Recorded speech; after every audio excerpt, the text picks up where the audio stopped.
Dankie Naledi. Ek is so opgewonde, my kopie van Marang, 'n versamelbundel van nuwe Afrikaanse gedigte, het in die pos aangekom. Weet julle, die titel Marang beklemtoon feesviering.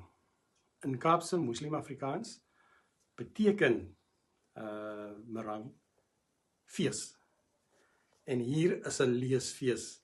Dis 'n mooi, klankryke uitnodiging tot Afrikaanse diversiteit.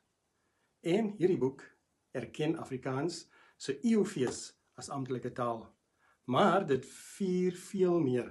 Dit erken en vier Afrikaans voor 1925 tot vandag.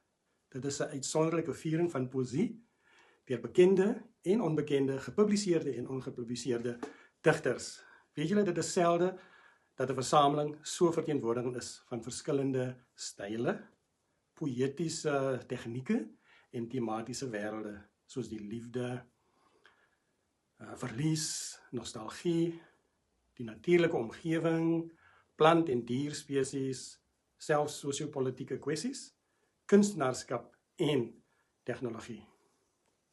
Ek nooi al die loyale en nuwe Afrikaanse poësielesers uit. Wees deel van hierdie besonderse fees van digters en honderde gedigte in Afrikaans in al haar variante. So moenie vergeet nie, as jy jou kopie wil hê, kan jy een bestel direk by Naledi. Die skakel na die webtuiste is hieronder in die video. So kom ons vier Afrikaans op haar beste.